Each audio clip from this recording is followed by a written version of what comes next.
Welcome back to The Betrayed. I'm Gina Beck. This is Drew Williams. Thank you for listening, liking, commenting, and subscribing. I appreciate you all, especially the reviews on Apple Podcasts. Yeah, and thank you guys for the continued engagement. All those regular names, hashtag and Banana Cat, and just seeing you guys actually get along and stuff in the chat on YouTube is pretty cool. So thank you guys again. How are you, Drew? I'm doing all right. How are you? I'm good. Looking forward to this podcast. I think I'm just going to jump right into it. Yeah. Partners for Youth, a program that provides programs and services to some of Lexington's most vulnerable kids. This is taking place in Kentucky.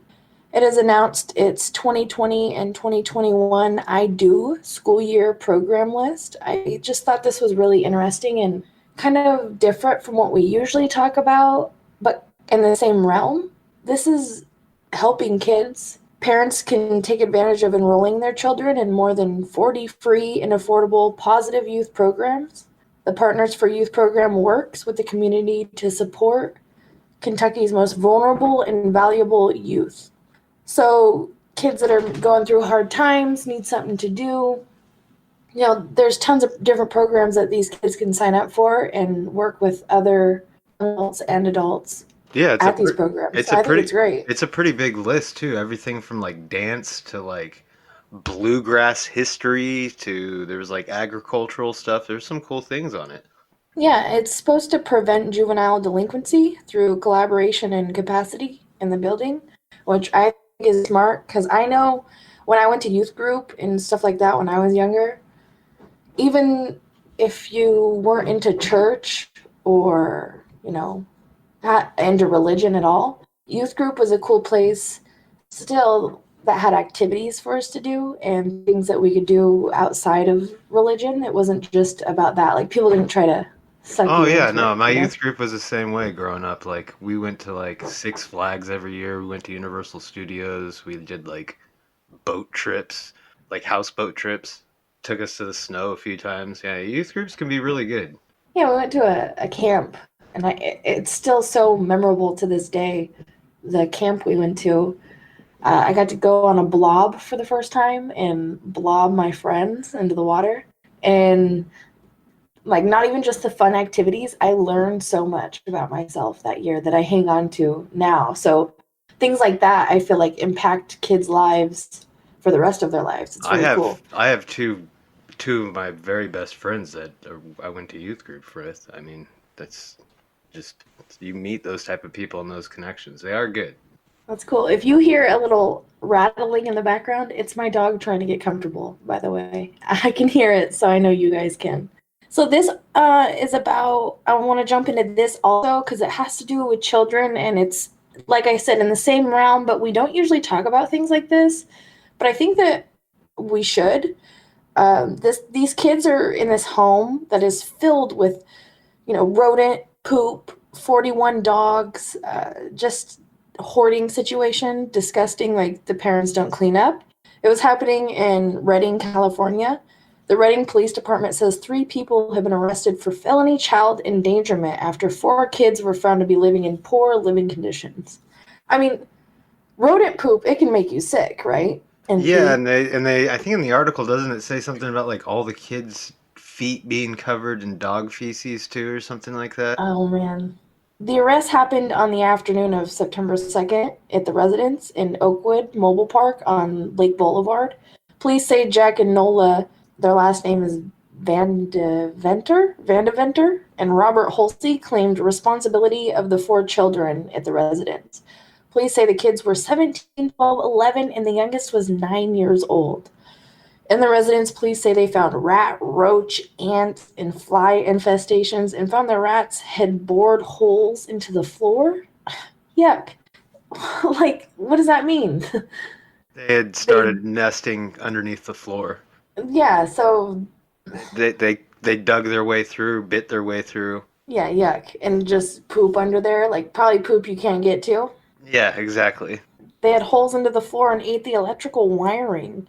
There was also makeshift wiring and open electrical boxes found around the residence, along with a water leak saturating the floor. Police say there were feces throughout the residence and on the children's feet, like you just said. It is believed the feces was from the 41 dogs.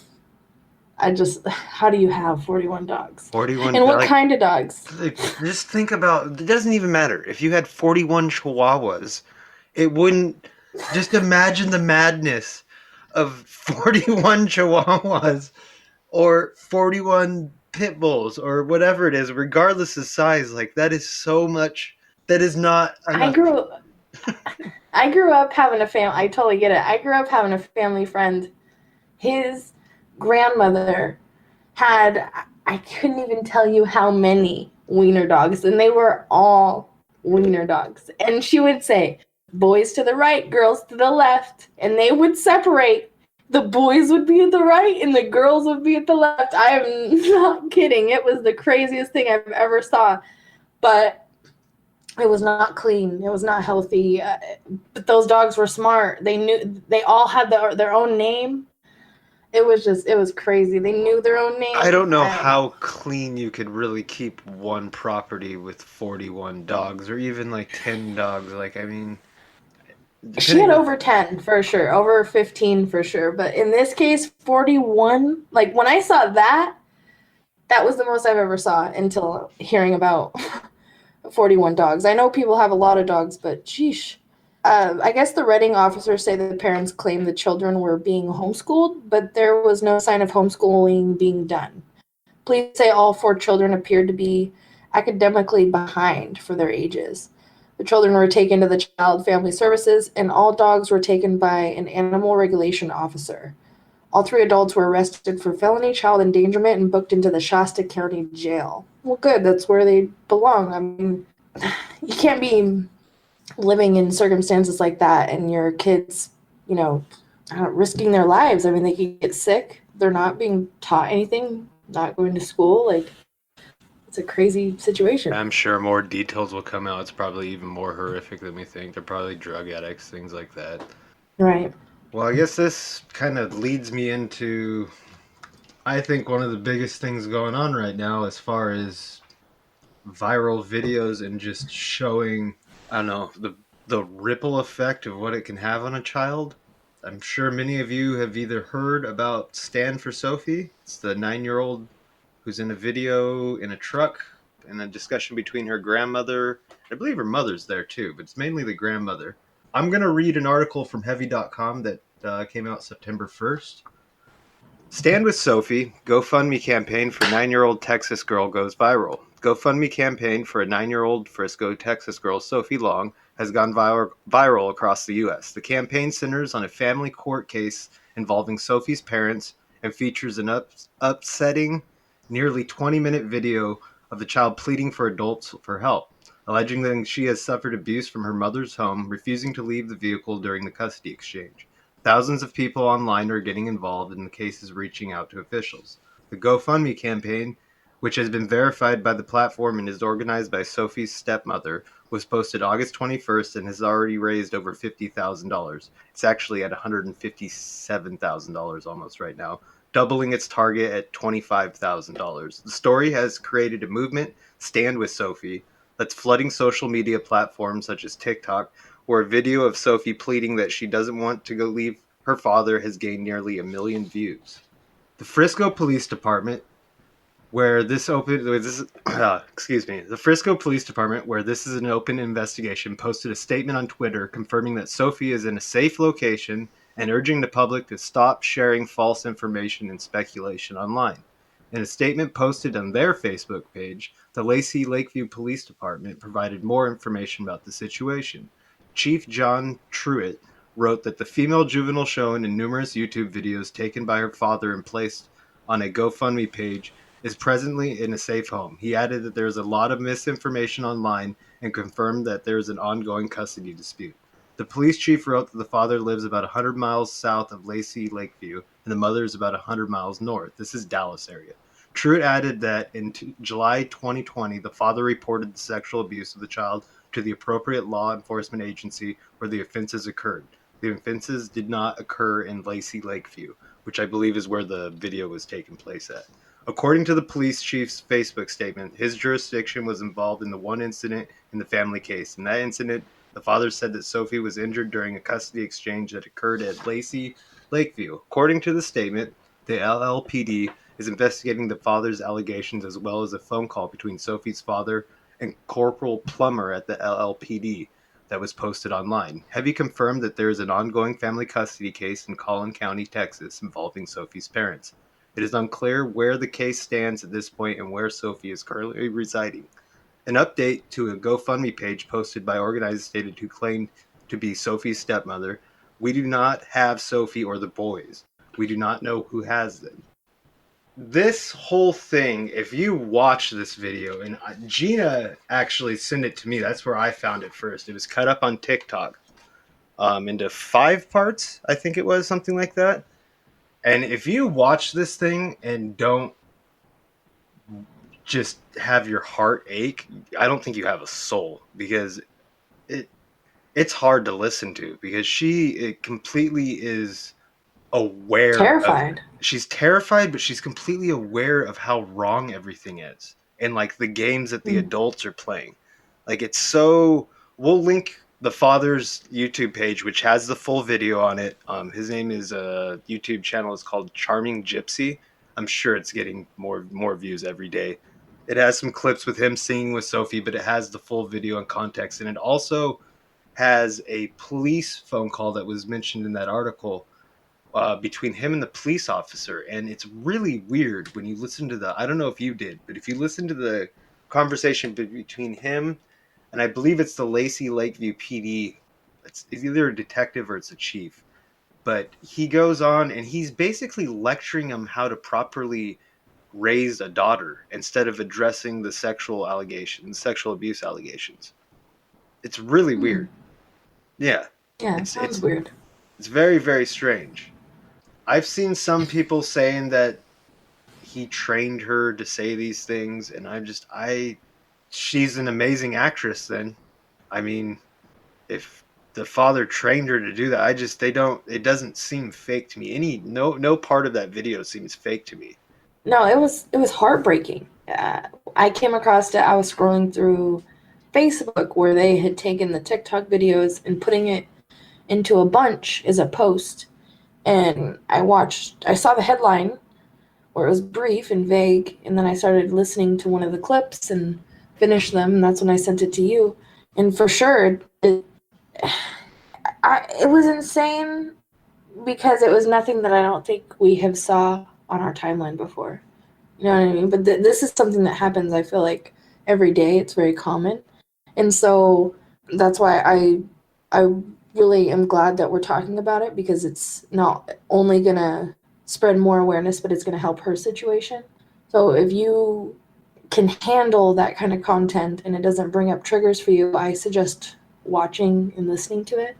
That is a little girl that needs to be believed, needs to be listened to, and needs to be taken care of and put in a different home, because I just I couldn't imagine not believing my child or my granddaughter There's a in moment in that circumstance. that video where she's got her hands clenched so tight in between the headrest, like actual bars, and she's just crying like, Mm. "Why don't you believe me?" And like you can just see her like pleading in her grandmother, like, "Please, like, believe me." And it's just like, I don't know, maybe that is something more common. Maybe the mother doesn't want to believe that her own daughter is involved in something like that. But Which is also very common. A lot of women don't want to believe that their husband would do that. A lot of women rely on their husband for a lot of things, which is, sucks to say that, oh, her relying on her husband shouldn't stop the fact of,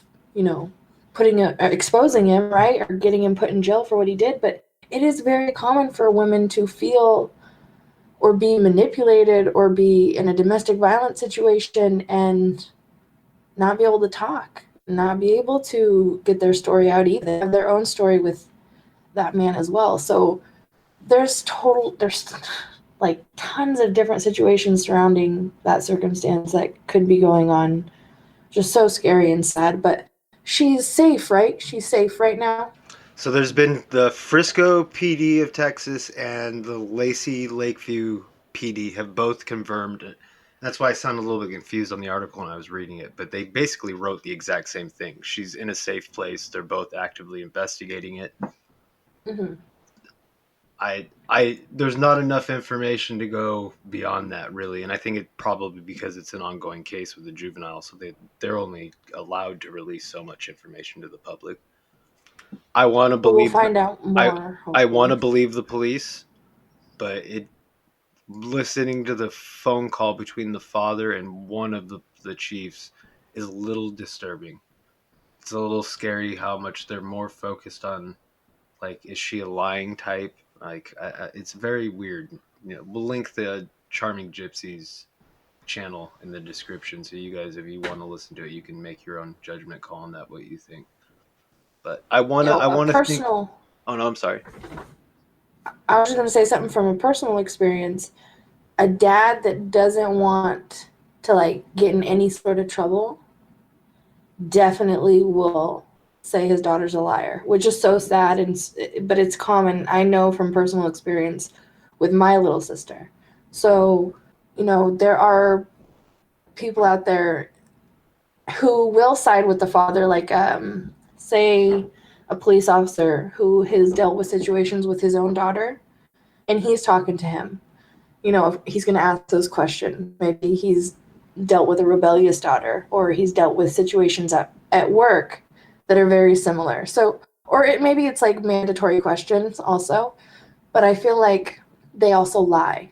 And I hate hearing that even had to be a question, just like how you brought that up. But fathers lie. Like, why even ask potential predator that question? With the allegations and stuff. Why even ask him Well, that? Like, ask the mom that. Ask someone else that. the dad's not the one. It's the boyfriend of Oh, Sophie. two Yeah, completely different people. yeah. So it's the boyfriend of Sophie's mother that it has the allegations, I and must have just merged the two. no. I think it's been reposted so many Boyfriend, times. father. But if you go back and read or watch the clean cut the video from the YouTube, you can hear the audio a Mm-hmm. lot more. It's she's talking about the mother's boyfriend. Well, did the dad say that she was a liar? No, not at all. That's what's strange about the police phone calls. If you listen to it, the police officer keeps out. He's like, "Is she a stubborn type?" And he's like, "No, she's very well behaved normally." Hmm. And they're more concerned about Interesting. like the custody battle and things like that than the sexual allegation. Which, granted, maybe there is more information we don't know, and but I don't know how any police officer could watch that video and think this girl's lying. Like, there's got to be something to this. Yeah. The moral of it is, I would say just don't jump to conclusions. Like, listen to the kid. Yeah, yeah. I Yeah. think we should always listen to the kid first and Mm-hmm. react quickly to that, and then go from there. I don't know what to do in this situation. I hope they figure things out. I If she was being sexually abused, I hope it is completely stopped now, and they're on the track of making sure that it never, ever happens again. Because that video makes me want to cry every time I watch it. As soon as more information comes out, we will for sure mention it here. I just wanted to shed some light on this as well. A sexual predator offers tutoring services during pandemic to get to children. So he's lying, pretending to be a tutor to get close to these children in Santa Ana, California. Investigators say that 30-year-old Michael Douglas Bailey knew exactly what to do. Offer parents whose children are trying to go to school via distance learning his services as a tutor. Supposedly, he told them he was a teacher and the kids could even use the internet in his apartment. He has lived in the building for a couple of years, so they knew him, or so they thought. On August 24th, he followed one 12-year-old into his bathroom and, according to investigators, sexually assaulted him. The boy screamed out to his buddies, who were also in the apartment, who started banging on the door. Eventually, they all got out. Police arrested Bailey, who has made the $100,000 bail. They believe there are other victims not only in Santa Ana but other areas, adding that this is a new trend for child molesters to offer their service to parents looking for options during the COVID pandemic remote teaching times. So you need a teacher, you find them on the internet, you allow your kids there thinking it's a safe person, and you allow this person in your home maybe while you're at work, and sexual abuse takes place or trying to. It's disgusting. It sounds like a nightmare. I mean, like they're It goes to show already. you can't trust anybody. You can do background checks, you can do anything. You just can't trust just anybody, you know? Yeah, that's. I don't even know what to say about like it's absolutely terrifying that they're using that opportunity. But I guess predators change with the times. I guess that's what it is, and just parents need to be more aware. And Yeah, we things you can do is ask them where they taught and call the district to check. You can ask them for their credentials and, if possible, references, but remember, references could be friends of the predator. If your child goes to the tutor's home for lessons, surprise them, show up in the middle of a lesson to see what's going on, and just check as much as you can. You can never not check enough. Santa Ana PD believes Bailey has other victims and likely outside of the area, which is super scary too.